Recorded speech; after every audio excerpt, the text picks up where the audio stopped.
Bienvenidos a Archivos del Tiempo Podcast. Comencemos. Quiero que por un momento se imaginen a un soldado marine en diciembre de 1950. Está en las montañas heladas de Corea del Norte. La temperatura, 30 grados bajo cero. Su rifle está congelado, sus compañeros mueren más por el frío que por las balas, y está completamente rodeado por un enemigo que parece surgir de la nieve. ¿Cómo llegaron ahí? ¿Fue un acto de audacia militar que salió trágicamente mal o fue el resultado directo de la arrogancia de un solo hombre? Ese hombre era el general Douglas MacArthur, y su decisión de lanzar una ofensiva para terminar la guerra para Navidad es el centro de nuestra discusión de hoy. Y la pregunta que emerge de los documentos y de los testimonios de la época es fundamental. Sigue dividiendo a los historiadores. ¿Fue la avanzada de MacArthur hacia el río Yalu en la frontera con China una jugada estratégica, necesaria, audaz, aunque malograda por una intervención china que nadie podía prever en su verdadera escala? ¿O por el contrario, fue una imprudencia temeraria? Un acto de arrogancia de un comandante que, embriagado por su éxito previo en Incheon, ignoró deliberadamente las advertencias, las directivas políticas y la cruda realidad del terreno, llevando a sus hombres directamente a una trampa mortal. Yo voy a sostener que la evidencia apunta a una falla catastrófica en el juicio de MacArthur. Argumentaré que su ambición personal y un exceso de confianza, que rayaba en el desdén por el enemigo, condujeron directamente a uno de los peores desastres en la historia militar de Estados Unidos. La ofensiva de MacArthur no solo era lógica, sino que era la única opción viable para lograr la victoria. El desastre que siguió fue producto de una decisión política de Pekín, no de una falla militar de MacArthur. Para entender la ofensiva de regreso a casa para Navidad, tenemos que situarnos en el otoño de 1950. Las fuerzas de la ONU, y con ellas todo el prestigio de Occidente, habían estado al borde del colapso, arrinconadas en un pequeño perímetro alrededor de Pusan. Y fue entonces cuando MacArthur concibió y ejecutó el desembarco anfibio en Incheon, que es una de las operaciones militares más brillantes y arriesgadas de la historia. Fue un golpe maestro que cambió el curso de la guerra de la noche a la mañana. El ejército norcoreano, con sus líneas de suministro cortadas, se desmoronó y huyó en desbandada hacia el norte. En ese momento, con el enemigo en plena retirada, detenerse en el paralelo 38 habría sido un error estratégico monumental. Habría sido, permitir que el agresor se reagrupara para atacar de nuevo. La misión, por tanto, cambió, de defender a Corea del Sur a unificar toda la península. La ofensiva hacia el río Yalu era la culminación de esa lógica. No era una simple imprudencia, sino lo que los militares llaman un reconocimiento en fuerza.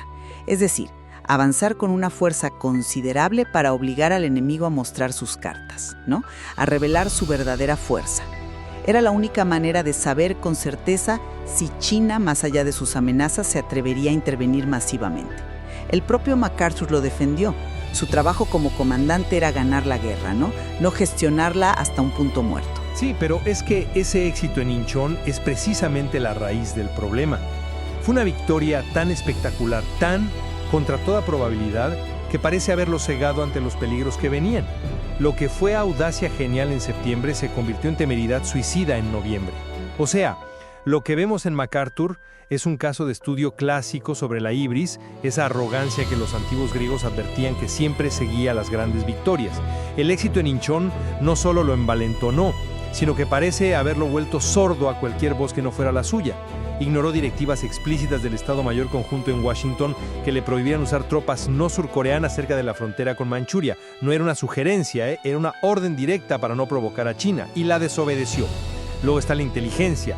No es que no existiera, es que fue deliberadamente ignorada. Su propio cuartel general en Tokio tenía informes de la posible presencia de hasta 30 divisiones chinas, cerca de 300,000 hombres, al otro lado del Yalu. Sin embargo, públicamente, MacArthur minimizó la amenaza. Llegó a decir que no había suficientes tropas chinas para interferir. El periodista Drew Pearson, en una columna de la época, ya señalaba que MacArthur buscaba la gloria personal. Y finalmente, su plan en el terreno fue un desastre táctico anunciado. Dividió sus dos fuerzas principales, el Octavo Ejército por el oeste y el X Cuerpo por el este, separados por las infranqueables montañas Taebaek. Creó una brecha de 80 kilómetros de terreno montañoso y sin vigilancia. Fue un error de manual que cualquier cadete habría evitado, ¿no crees? El desastre no fue una sorpresa, fue la consecuencia directa de una planificación imprudente. Mencionas las fajas de inteligencia como si fuera un hecho claro y evidente desde la comodidad del presente. Pero en el terreno, en tiempo real, la situación era mucho más turbia. Sí había informes de voluntarios chinos cruzando la frontera, pero la inteligencia sobre la intención de Pekín era, en el mejor de los casos, ambigua. ¿Eran unidades simbólicas para disuadir o la vanguardia de un ejército masivo dispuesto a una guerra total? Nadie en Washington o Tokio lo sabía con certeza. Un comandante de campo no puede paralizar una ofensiva victoriosa que está a punto de ganar la guerra, basándose en especulaciones o en el miedo a lo que podría pasar. El propio cuartel general de MacArthur explicó su lógica. Decidieron arriesgarse a un ataque porque era la única forma de conocer realmente las intenciones de los chinos. A veces, para obtener inteligencia real, hay que dar un golpe y ver qué tan fuerte es la respuesta. Un momento. Un momento. La única forma era arriesgar la totalidad del Octavo Ejército y del X Cuerpo. ¿Es que no existían las patrullas de reconocimiento, la inteligencia aérea o simplemente seguir la orden de usar solo tropas surcoreanas para tantear el terreno? Disculpa, pero ese argumento no se sostiene. No eran especulaciones. Eran advertencias consistentes y crecientes que fueron sistemáticamente ignoradas. Y lo más grave es que MacArthur no solo ignoró la información, sino que fue inconsistente y la manipuló para justificar su avance. 6 días antes del desastre, el 25 de noviembre, afirmó públicamente que la interferencia china no era una amenaza real. 6 días después, el 2 de diciembre, con sus tropas rodeadas, en plena retirada, declara a la prensa que se enfrenta a 500,000 de soldados chinos. ¿Cómo puede un comandante pasar de subestimar la amenaza a quintuplicar las estimaciones en menos de una semana? Nadie detuviera su marcha. La precaución era la opción prudente, pero la descartó en su búsqueda de una victoria personal y aplastante. Pero la precaución no gana guerras, la audacia sí. Y la táctica de MacArthur, su plan de un envolvimiento por compresión masiva, era una continuación lógica de la audacia que le funcionó en Incheon. No podemos analizar esta decisión en el vacío. El plan consistía en un movimiento de pinza a gran escala. El Octavo Ejército avanzaba por la costa oeste, mientras que el X Cuerpo, que él controlaba directamente, lo hacía por el este. La idea era que ambos brazos de la pinza se cerraran cerca de la frontera, como un puño gigante, atrapando y aniquilando a las fuerzas norcoreanas. Mientras tanto, el poder aéreo de la ONU, que era abrumadoramente superior, debía aislar el campo de batalla, bombardeando puentes, cortando las líneas de suministro. El concepto era tácticamente sólido. Buscaba evitar un punto muerto como el que finalmente ocurrió y terminar la guerra rápidamente. Reconozco la lógica de tu argumento sobre la necesidad de actuar. Es un dilema clásico para cualquier comandante. Sin embargo, un plan que ignora la geografía y la capacidad real del enemigo es, por definición, un mal plan.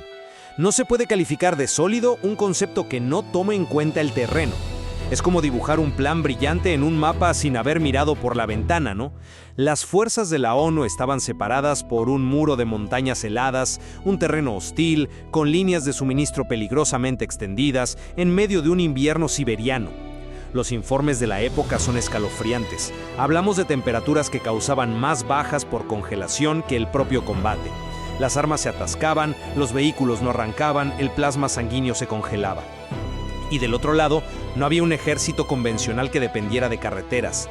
Las fuerzas chinas eran veteranas de su larga guerra civil, expertas en infiltración nocturna. No necesitaban apoyo aéreo ni una logística pesada. Se movían de noche, en silencio, por terrenos que las tropas de la ONU consideraban intransitables. MacArthur los subestimó por completo. Pensó que eran una simple masa de infantería campesina. Su pinza nunca tuvo la posibilidad de cerrarse. se convirtió en 2 brazos aislados, listos para ser rodeados y destruidos uno por uno. Te enfocas únicamente en el fracaso, pero ignoras el contexto de la batalla misma. El resultado fue una retirada brutal, sí, estoy de acuerdo, pero se luchó con una valentía extraordinaria, que infligió un castigo terrible al enemigo. La primera división de marines, completamente rodeada en el embalse de Chosin, no se rindió. Se abrieron paso luchando a través de divisiones chinas enteras en una retirada combativa que ya es leyenda. Los informes indican que causaron decenas de miles de bajas chinas y lograron salir de la trampa como una unidad cohesionada, trayendo a sus heridos y gran parte de su equipo. No fue una desbandada, fue una proeza. La prensa pro-MacArthur de la época, como el Chicago Daily Tribune, culpó directamente a la administración Truman, acusándola de atarle las manos a MacArthur al prohibirle bombardear las bases en Manchuria. El desastre fue real, sí, pero se debió a restricciones políticas y a una escala de intervención que nadie previó, no a un mal plan. Bueno, pero no podemos romantizar lo que fue una catástrofe.